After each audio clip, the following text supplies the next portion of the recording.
We really, really do thank you for that. I do hope that everyone has enjoyed all of the speakers. I hope you'll go home inspired and, take this information to the next level as to what you need to do in your community and with your family and your colleagues. I'm extremely honored to introduce our next guest speaker. We've been longtime friends and colleagues. I've worked with him as a board of director member for the Rodale Institute for the last 22 years. And Jeff Moyer is the farm director at the Rodale Institute. He's been there 37 years. He's perfected our organic no-till operation. He's become an expert in many areas of fabrication and equipment design. He's was a former chair of the NOSB. He was a founding member of the Pennsylvania Certified Organic. And he has helped countless people transition from conventional agriculture to organic. And without further ado, I'd like to introduce you to Jeff Moyer.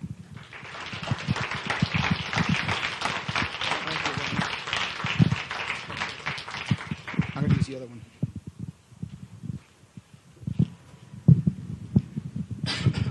Good evening, everybody.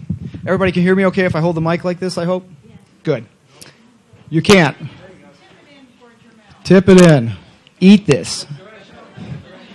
Okay.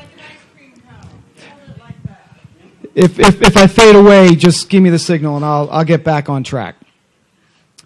I'd like to thank the Beyond Pesticide staff as well for inviting me to come to speak with you tonight and to bring the message of the Rodale Institute for you and share it with you. And thank you, Lorna, for the kind introduction. It's very nice of you.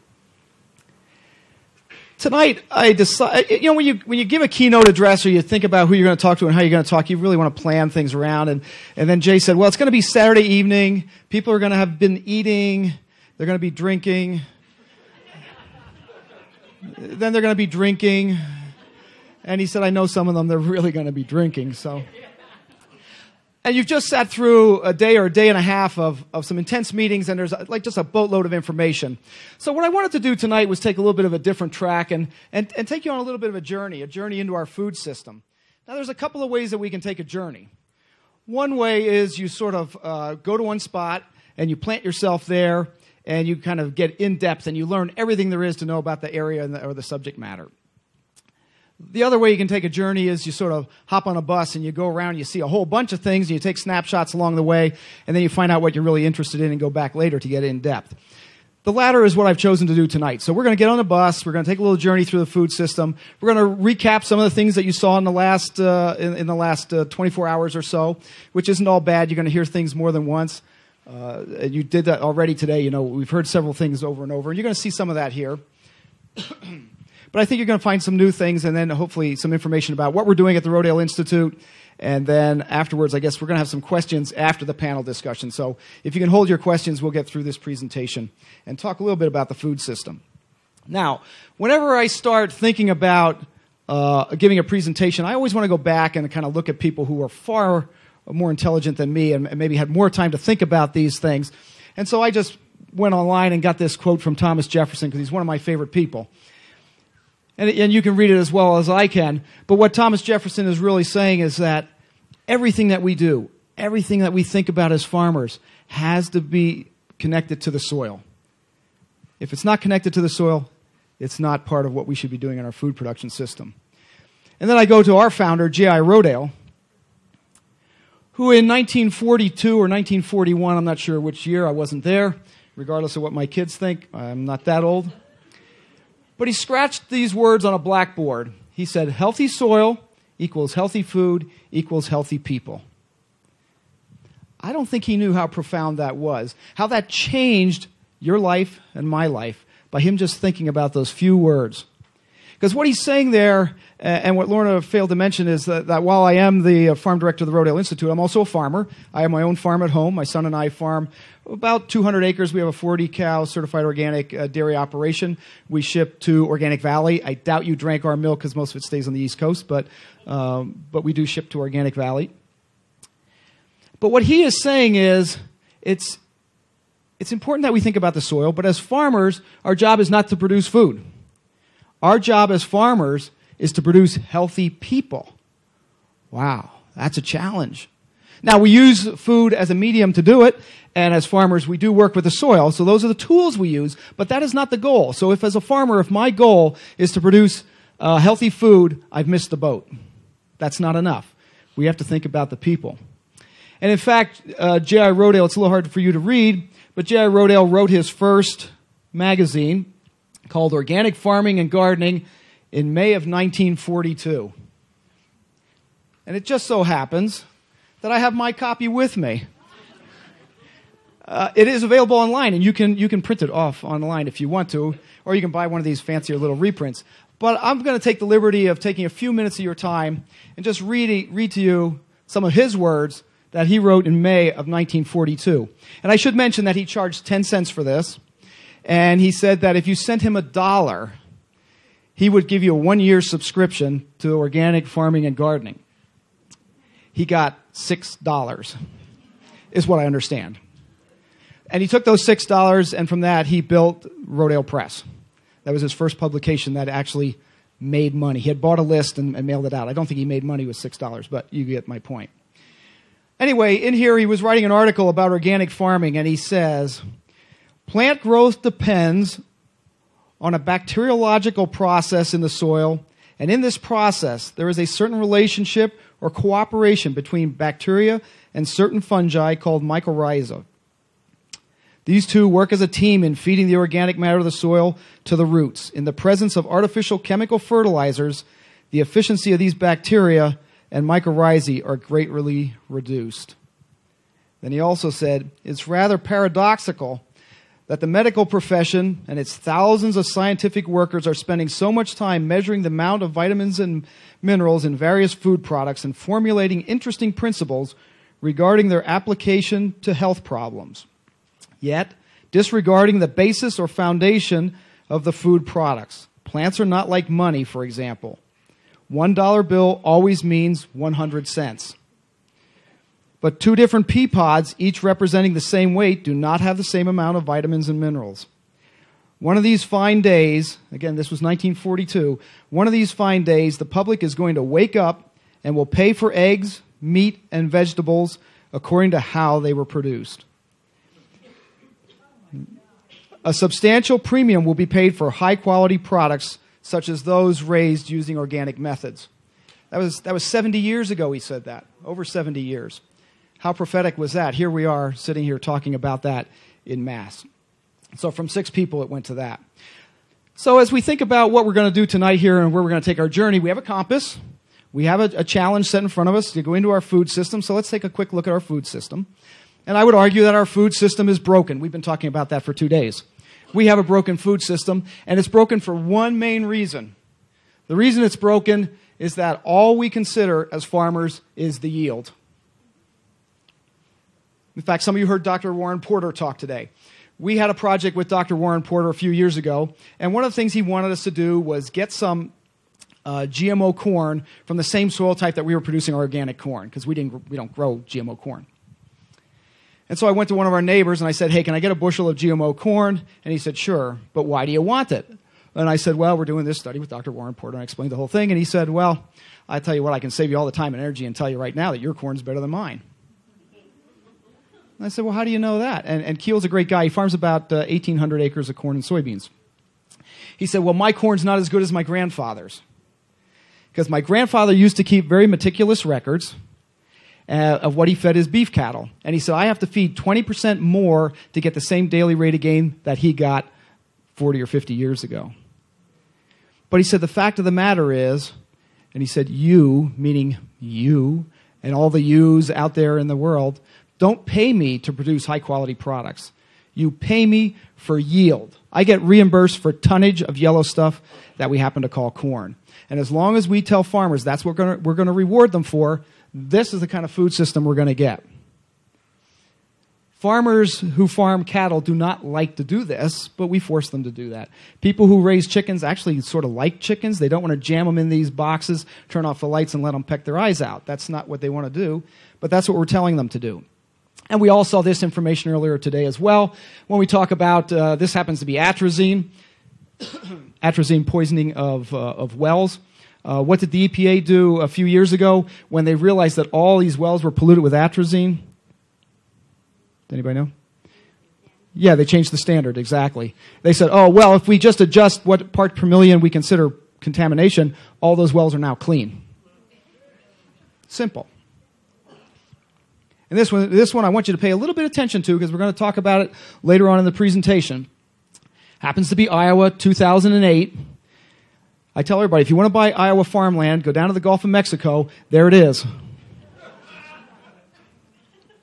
Hundreds of thousands of tons of it every year. So much so that this little light gray piece that you can see here, that's from a satellite in outer space. That's the plume in the Gulf of Mexico, because somewhere you can see New Orleans is right here. This is the river sediment out in the Gulf of Mexico. You can see it from a boat. Anybody have a rough idea what 20 tons per acre looks like? 20 tons is a triaxle truck, one of those big 3-axle dump trucks. If you have a 1-acre building lot, and every year I came there with a triaxle truck and took a front-end loader and hauled 20 tons of your front yard away, how many years would you let me do that before you'd say, wait a minute, there's a problem here? Probably the second year you would meet me out front with your weapon of choice and stop me. But that's what we're doing in Iowa, and I want you to pay attention to that. Remember that slide. And we could sort of tolerate this loss if we were doing something really good. But we're not. We got all this great yield of what? And all these obesity. We talked about it today. There's some serious problems here. Oh, and we mentioned about how farmers are killing themselves while we're doing it. So we're polluting the water. We're killing the kids. We're killing ourselves as farmers. And this is old data. This is from 1992. We already knew that agricultural pesticides cause Parkinson's disease. My father-in-law was a farmer. He died of bladder cancer. His brother was a farmer. They farmed together. He died of Parkinson's disease. His wife died of Parkinson's disease. My mother-in-law died of cancer as well. My father died of cancer. We used to spray malathion, in shorts and a T-shirt. We thought it smelled good. What were we thinking as kids? I mean, spraying trees. It was like dripping all over us. My wife, after my wife's father passed away, her uncle, I dated my wife in high school, and I can still remember him coming into the kitchen, and my mother-in-law would say, I don't think the water's good. And he'd smell it, and he'd go, yep, that's atrazine. I wouldn't drink it till it smells better. Don't drink it till it smells better? We didn't talk too much today about Dr. Elizabeth Gillette's work in the Yucca Valley of Mexico. But I'm sure most of you are aware of this. It's kind of fun to talk to a room full of people that are on your side. A lot of times you give this talk to a room full of people who are, by this point, are throwing things. So if you want to throw things, I'm used to dodging. But, you can tell that the kind of things that we're doing by spraying chemicals really impacts the brain capacity of young children and the way they're developing and functioning. This is all sad stuff. I'm not trying to depress you too much, but I think I said to Jay earlier today, boy, you people are depressing. I don't get to too many Beyond Pesticides conferences, but it is depressing. It's a sad story. We're going to tell some good news here later on, but this happened to be on CNN, April 12th, 2011, so coming up on 2 years now. They were talking about, this is from the American Academy of Pediatrics. This was a screenshot off of CNN's website. I looked it up the day that was on. They were talking about early puberty in girls. In 1800s, the year that the average girl entered puberty was 18. Now it is 11. And there's wiser people who know more than I do about this subject. But I've read a little bit since then, and they said if you break this down into different categories of where people live, urban versus rural, some of it is 7. 7? 7 years old? That's sad. So when the person who gave this, the doctor who gave this information on CNN, And I should point out that, in case you were interested, Lady Gaga fell off the stage in Houston that day. I don't know anything about Lady Gaga. But the doctor who reported this information, the woman on CNN said, well, what are we supposed to do if this is the case? She said the only thing, and she said this right on CNN, she said the only thing you can do is buy organic food. Yay. Okay, and now and we're going to talk a little bit later on about yields, because yields are important. I'm a farmer. I have to produce crops. My cows have to produce milk, or my son's cows, I should say, have to produce milk. We have to produce corn and beans and forages and pasture to feed those organic cows. We can't just, let them breathe air. We have to take care of them and produce food. But we talk about the fact that we have to feed the world. In this country, 50% of the food we produce gets thrown away. So we throw half of it away. Some of it gets thrown away right in the field. Some of it gets thrown away out through your kitchen door, the back door of the restaurant, or the supermarket. But it's constantly being thrown away. If you go to Africa, we have a project in Senegal. Senegal, I think the average is around 70% because they don't have the good storage and refrigeration. Everything comes in at once. They eat what they can eat and throw the rest away. Now, going back to our job as farmers, thinking about what we're supposed to do, we're supposed to take care of people, have healthy people. We have to take care of them, in our opinion, and J.I. Rodale said it very clearly 70 years ago, we have to do it by managing the soil. Well, let's go back further than 70 years. Let's go back about 8,000 years. 8,000 years ago at the Rodale Institute on our farm, there were people farming. And they were using very rudimentary tools, stone tools and fire. Today we use tractors and we put diesel fuel in. We would like to think that people will be farming at the Rodale Institute land 8,000 years from now. Do you think anybody at Monsanto thinks they'll be spraying Roundup in 8,000 years? Does anybody in Monsanto think they'll be spraying Roundup in 500 years? No. It's not possible. Those systems aren't sustainable. We heard that today. It's just a matter of time, but we'd like to speed that process up because why ruin all the resources while we're doing it? So we don't know what they're going to do, but we know that the Native Americans needed the soil. We need the soil. 8,000 years from now, you need the soil. And if we farm Iowa the way you saw in that picture, in 8,000 years, there will be no Iowa. There will be nothing to farm. So what I want to do is I want to rethink the problems. Think about something differently and discover some new solutions. And that's really where the exciting work begins and the work of the Rodale Institute. It's all about solutions. Identifying problems is kind of fun. We can point it out. We talked about a lot of problems today, but unless you have solutions, there is no point in pointing out problems because people get tired of hearing it. They don't want to hear about all those problems. They do want to hear about solutions. So my challenge is to you, after we complete this journey tonight, and you're going to have an evaluation form, and you're going to fill that out, and you may say, oh, he did a good job, or oh, he did a terrible job. That's really irrelevant. These kinds of meetings, these kinds of presentations, unless they are a catalyst for change in your life, it's a waste of your time and mine. You really have to do something different. You have to change what you're doing. So when you're done here tonight, take this message home and just tell one other person. We will double what goes on in this room. If every one of you just talks to one person, talk to 2, talk to 4. My goodness, we can start to make some progress here. So there are solutions out there. And when we talk to farmers, farmers say, okay, I understand Uncle Henry died of Parkinson's disease.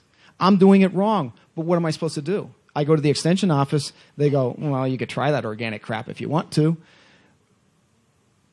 Or somebody else even owns the land and you're renting it. And they go, well, you can try organic, but if there's one weed, I'm throwing you off and getting somebody else in there. There's all kinds of stories out there. I gave a presentation to a small group of farmers in Ohio last year, and a young man came up to me. And I don't know if you know much about the commodities market, but there's some serious dollars being made out in farms today in the commodities market. Corn at $8 a bushel, serious money. There was a young man came up to me and he said, I wondered if, he was asking me if Rodale had any kind of counseling services for families who are in transition. Because he said, I want to transition my family's farm to organic. We farm 4,000 acres. He said, every time I mention the word organic, my father hits me. He said this year they made so much money, he offered me $4 million if I would leave, in cash, if I would leave the farm, never say the word organic in his presence again. That's how deeply rooted some of these arguments and discussions are. And him and his wife were both in tears. They were in their early 30s. He said, I don't want to leave the farm. I don't want to leave my family. I love the land, but I cannot continue to keep poisoning it. So we do have organic solutions. And as farmers and as consumers, anybody in here a farmer? Anybody want to be a farmer? There you go. There's only two kinds of people, farmers and people who want to farm. That's it. So you got to be one or the other. Or else you didn't drink enough. As farmers and consumers, we both have roles to play. And I know we heard today that consumer is not the right word to use, but I like the word consumer because we do consume things. But there's a good way to consume things and a bad way to consume things. And if we're consuming and building up the resource while we're doing it, it's okay. When Bob Rodale hired me at the farm, Bob Rodale was a very great person to work for. He really was. He was not a micromanager. He gave you a task. He said, what resources do you need? You told him. He gave you the resources, and he expected success. If failure was on the horizon, he better know about it in advance. Don't wait till the due date and go, oh, shit, kind of failed here, because then you would be out on your ear and somebody else would be doing it. So he hired me to farm, and he said, here's your challenge. You have to produce food. You have to have a yield. But as farm manager, that's not good enough. Yeah, you made your budget, but that's not good enough. You have to improve the resource while you do it. Now, if you just improve the resource, but you don't produce a marketable crop and you're not making money, then he'll fire you too. So you got to be able to do both. So what he said is we can improve the resource while we use it because we're using a system of biology. And he talked about regenerative agriculture. We heard a little bit about that in one of the talks today when we were talking about range management.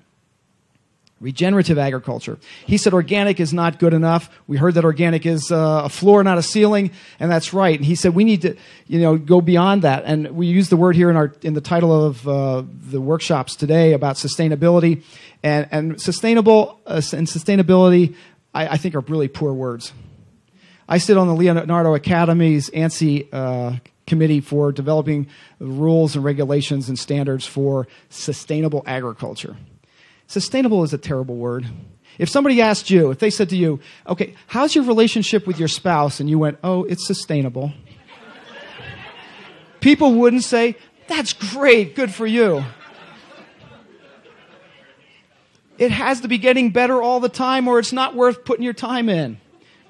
So how are we going to use our resources? What are we going to do? Where are we? Where's our starting point? On your journey as a consumer, where's your starting point? Where do you want to be? How are you going to get there? Unless you know where you are and where you want to go, you're not going to be able to develop a roadmap as a farmer or a consumer. So if you're a farmer, you need to know where you are.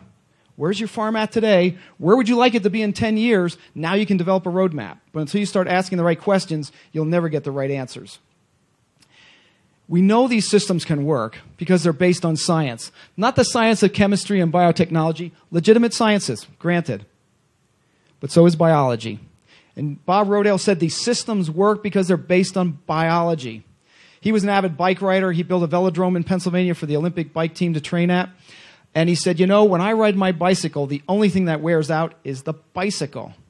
I get healthier. If we would all start exercising, we would get healthier, presumably.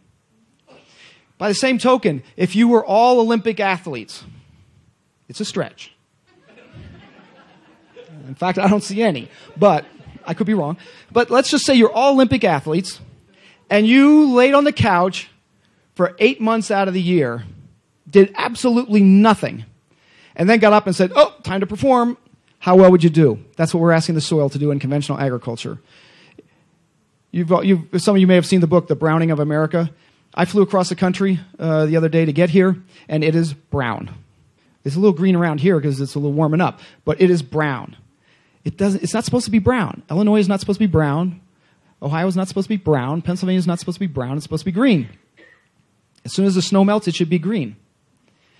But we let the soil die back in September when the corn senesced or the wheat or the soybeans or whatever we harvested, and we did nothing with the soil. And then in spring we go, oh, you know what? This ground can't grow corn without fertilizer.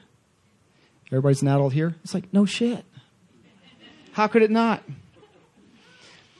Let's look at some other publications that are out there.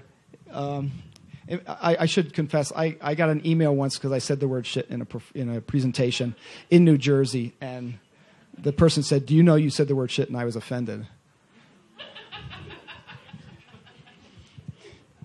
My daughter, when she was 4 years old, we had horses, and I was spreading some horse manure in the garden. And she said, what are you doing, Daddy? And she picked up, anybody know what horse manure is like? It looks like golf balls, but a little lighter, but they're little golf balls. She picked one up in her fingers. And I said, oh, I'm spreading manure. And she said, oh. She said, looks like horse shit to me. She grew up on a farm. Okay. In May of 2012, Nature magazine put out this article comparing the yields of organic and conventional. If you really read the article, what they said was, under certain conditions, I just took this out of the abstract here, says under certain conditions, that is with good management practices, organic farming is not for bad managers or sloppy farmers. It is not. It's high-intensive management. A lot of people say, oh, it's farming by neglect. That couldn't be further from the truth. But under good management, particular crop types and growing conditions, organic systems can thus nearly match conventional yields. And I'm going to show you, talk a little bit about our yield data in our farming systems trial that says it actually can do better. But what the headline should have said, in my opinion, was, with very few research dollars, organic production nearly that of conventional. Because if you look at how much money we spend in this country on conventional farming research, in the private sector we spend, I put it in millions, it should be billions, but it's $3,800 million in the private sector. The USDA, and this is by the USDA statistics, not mine, they spend $1,800 million on conventional research, and the USDA spends $15 million a year on organic. $15 million versus all those billions, and they gained a little bit on us in certain conditions. Whoop-de-freaking-do. New York Times, we talked about this earlier today. Stanford scientists cast doubt on advantages of organic meat and produce. Somebody said that the other side of the story didn't get any playtime. I wonder why. Look at who funded the study. If anybody actually read the study, it said exactly what we heard this morning. What it said was that two of the studies they looked at showed significantly lower urinary pesticide levels among children consuming organic versus conventional. Why didn't the headline say that? Why didn't the headline say that? That's what it should have said. Why didn't it say the risk for contamination with detectable pesticide residues was lower among organic than conventional? Or why didn't it talk about the bacteria resistance of antibiotics that's higher in conventional? Why didn't it say that? Because that's what the study really talked about. But everybody, if you look at the organic community, everybody was up in arms going, oh my God, this is out there. It's like, read the article. It's good news. It's not bad news. I sat on a technical committee meeting in Washington, D.C. Back in November or December, I'm not sure, talking with the EPA, looking at integrated pest management. The integrated pest management industry wants desperately to get in bed with organic. They want desperately to be just like us. Because everybody in the U.S., according to EPA, they say that most growers practice IPM. Okay. In fact, they say 85% of farmers say that they practice some form of IPM. Yet we're increasing the we're increasing the amount of pesticides we're using. We talked about that today. So the more they practice IPM, the more pesticides we use. And they go, well, that's not really not the truth. It's like, we didn't make this up. This is all on the USDA site, ERS. What we're really talking about is, and you have to keep me on time. I don't know where I am on time. Well, that's good. I sat in a presentation one time, and the guy took off his watch and carefully put it next to his computer. And then he said, I guess you think that I'm putting that there because I'm concerned about the time. He said, I put it there because I don't give a, you know what. But I do care about the time because I know that there's lots more to do, and there's more wine I hear. So I happen to be in California. This is not the Rodale Institute. I happen to be in California looking at some raisin grapes. And I stood in the middle of the road, and I looked east or west, can't remember which direction, and I took this picture, and I turned 180 degrees and took that picture. This one's organic. This one's conventional. Could be the same farmer. I don't know. I didn't talk to the farmer. Which side of the road do you want to live on? Which side of the road are the birds going to live on? Which side of the road is the biology going to be? Same resources, same trellis system, same grapes, everything's the same. Same soil, same labor pool. Everything's the same except how the farmer chose to use those resources. Bob Rodale said, this is what you have to do, Jeff. Lorna said, I've been there 37 years. I must be doing it.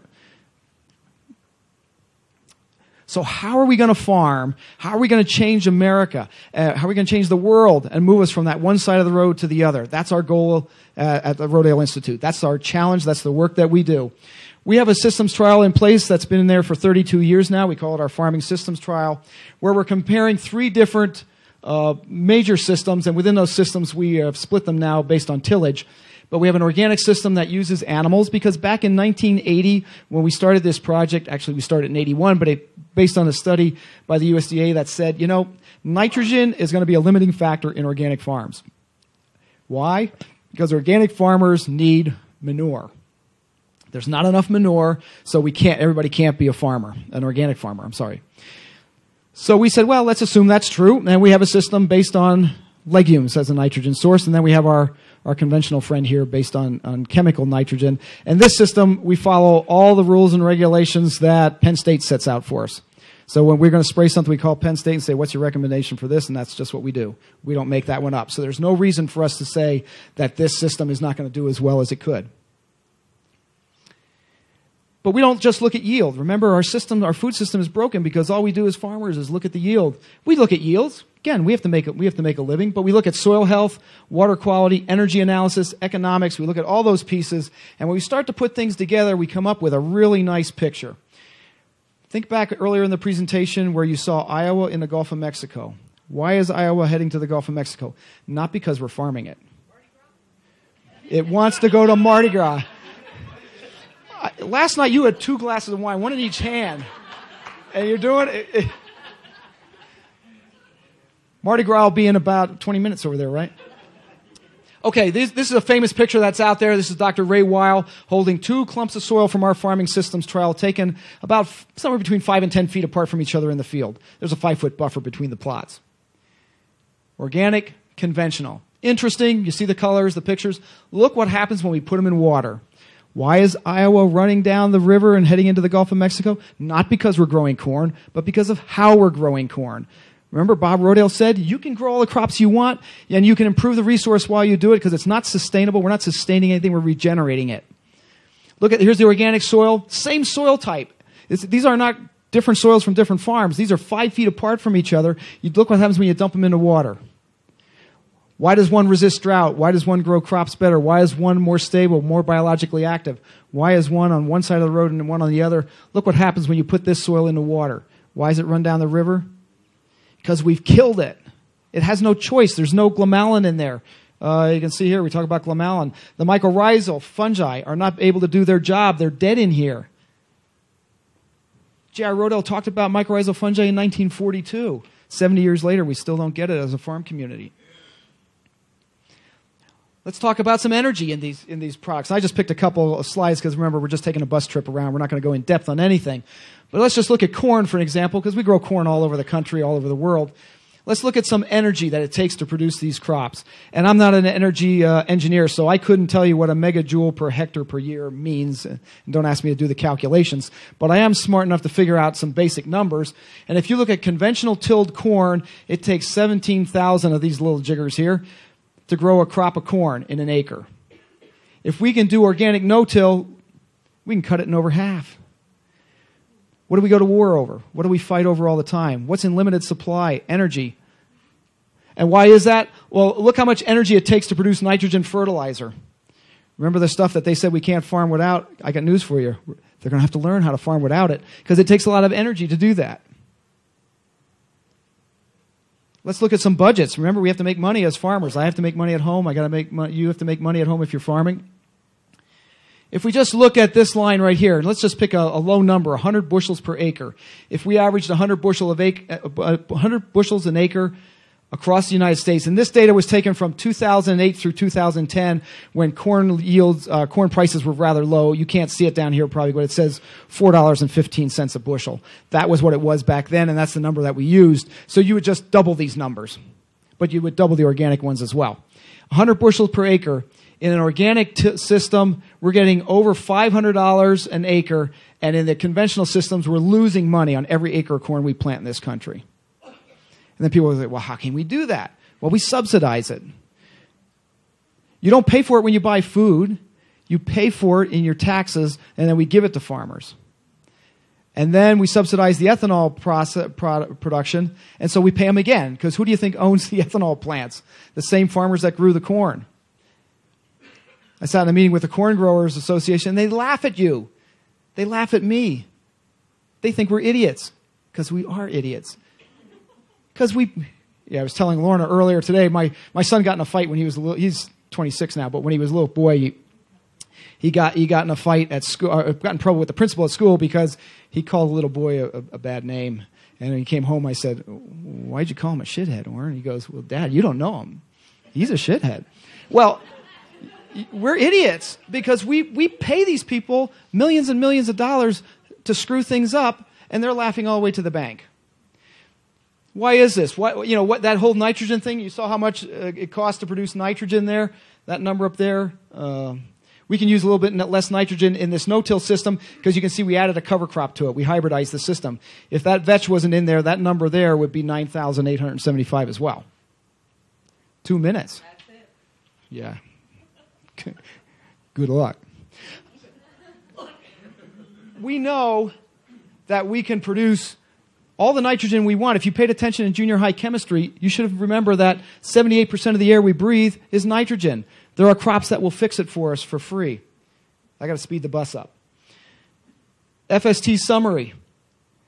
We know from our data, 32 years worth of data, side-by-side comparisons, peer-reviewed, replicated, randomized, we know that the yields are the same. In fact, in drought years, they're better. Soil organic matter, soil structure improves in organic systems. Conventional systems use 45% more energy. Organic systems emit 40% less greenhouse gas, so we're solving the problem on both ends. Oh, and because the community of consumers rewards us for what we're doing in organic, the profits are 3 to 4 times higher too. There is not a measuring stick that we can find in which case organic does not look better. And yet, we are not converting farms fast enough in this country. So much so that there is more corn coming into this country from Argentina that's certified organic than there is grown here. We have farmers that are sitting right next to an organic processor and they will not grow organic corn because we subsidize them and you ask them, why do you do what you do? And they go, because it's easy. We can no-till plant corn, we can farm 1,000 acres, and we work 5 weeks in the spring and 5 weeks in the fall, and we're making money. Why should we do all this other work? Because we're paying them and rewarding them for something terrible. I don't have a lot of time. I know you can throw the cards away. People will get up and leave if they hate it. Tillage has its drawback. And as organic farmers, what do? We till the soil, and we till the soil, and we till the soil because we have very few tools to help us manage weeds other than tillage. But let's rethink the problem here. We don't want people to think that organic farming is looking backwards. It's looking forward. It's the future. We can take advantage of high technology, and we can use the best planting equipment out there for no-till. I showed this slide up in Montreal a couple of weeks ago, and the farmers there said, "Oh, we can't grow crops organically without tillage." I said, "Okay, anybody here a gardener?" Okay, a lot of hands. Great. How do you suppress annual weeds in your garden? You put mulch down. Okay, so we already agreed that the system works. We can mulch out annual weeds. Now, I can't tell a farmer that's farming 1,000 acres to go out and mulch his corn, but if you grow the mulch right in the field, and look at all this rye we can grow. We can roll it down, crimp it. That's a system that I designed. We designed this roller crimper. This was at UC Davis, Dr. Jeff Mitchell's work. We can roll it down, make mulch, and grow crops right in the field. Here's a slide looking at those systems, comparing 2 plots. These are not research plots. These are production plots on our farm at Rodale. This one was alfalfa. It was a perennial. I cannot kill a perennial with a roller crimper. Again, we're on a bus tour. We could spend all day talking about this system. Over here, we had a cover crop of hairy vetch. Because this was a perennial, I had to plow it. So it's organic. I plowed it. I disked it. I cultipacked it, and I finally planted the corn. Then because it's organic and I can't spray herbicide, I rotary hoed it twice, cultivated it twice to manage the weeds, came back and harvested it. I had 9 trips over the field. I got 143 bushels of corn. Over here, I put the roller on the front of the tractor, the planter on the back, just like you saw in that other picture. Right there, 1 pass. And I came back and harvested. 2 trips over the field, and I had 160 bushels of corn. I showed that slide to some economists at Penn State University, and they said, in a room like this, somebody yelled from the back, "Yeah, but can you prove you saved money?"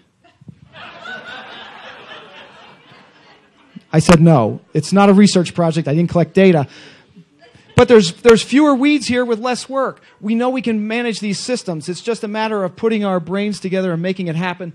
It's biology. It's scale neutral. Okay, you don't have a big tractor like this Fendt, and you don't have this big roller. This one went to a big Dutch company that has some farms in West Africa. It's biology. It's scale neutral. This is a person in Vermont. If you look, you can see they're in a greenhouse. They don't have a tractor. They got a board with a little piece of metal angle iron on the bottom and some wash line rope. You can do it in your garden. Why carry mulch from somewhere else and go and buy straw? You can grow it right in your garden. Recycle things. I'm going to jump around real fast here.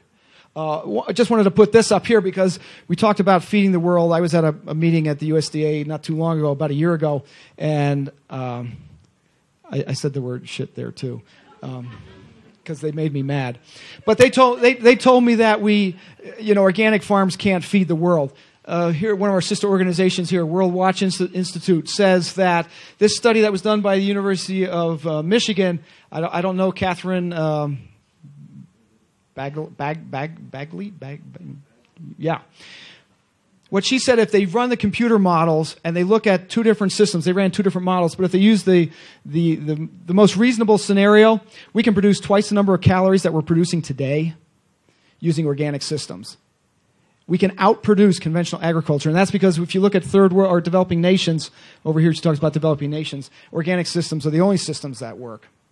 On our own farm at the Rodale Institute, we have a CSA. Our CSA feeds 225 families on 6 acres. Pennsylvania alone has 5.8 million acres according to the 2007 USDA census. Little simple math tells me that Pennsylvania could feed 217 million families of 4, or 870,000 people. That's Pennsylvania. Now, I know you can't do simple math like that and go, well, we'll just do that and it'll work. I understand that. I'm just putting that up there to show you how. That's just one state. And we can feed a tenth of the world's population. If we decide we want to produce food, oh boy, can we produce food. That's never been the goal. We heard about that earlier today. I want to talk a little bit about livestock because I believe livestock is important on farms. If you talk to the people at the Leonardo Academy's ANSI project, we don't talk about animals. I said, really? The first day I was there at the meeting, I said, how can you talk about agriculture without talking about animals? Oh, well, they said, animals aren't really part of agriculture. No more than you are or the ethanol plant. Animals are just an end recipient of the products we produce on farms. So we can feed people, we can feed an ethanol plant, we can make soy ink, or we can feed animals. There's lots of options, but they are not part of agriculture. And if we can convince people, they said, in this country that animals do not belong on farms, we can do anything we want to them. We can stuff them anywhere we want. We believe animals belong on farms, not in feedlots. This is not healthy for anybody, including the animals. Why do animals need so many antibiotics? If we fill that field with people, we'd need them too. At the Rodale Institute, we're transitioning and have transitioned an organic farm next door to us, a 65-cow dairy, to organic. That farm was losing money for 7 years straight. Young man who owns it I believe he's about 35 now. He said, it really galls me to get up in the morning and work 12, 14, 16 hours a day and pay for the privilege of doing it. For 7 years, he paid. He lost money. One day, he wanted to kill his cows. He wanted to shoot them. He said, I cannot stand it any longer. I love cows, but I'm going to kill those girls because they are costing me money. Somebody told the bank, because the bank actually owns the cows, the bank said, you still have to pay for those cows whether they're alive or dead, only now you don't have a way to pay for them. So he couldn't even kill them to get rid of them. We have a very active website. I hope you come to it if you haven't. Learn something about what we're doing. We have to turn this public support that we're talking about in this meeting today into public policy. If we don't, we will be here next year talking about the same thing, and the year after that about the same thing, and the year after that, and all the goodwill that we feel in this room and all the good wishes we have for each other and the system will be for nothing. You have to get out there and do something. Thank you.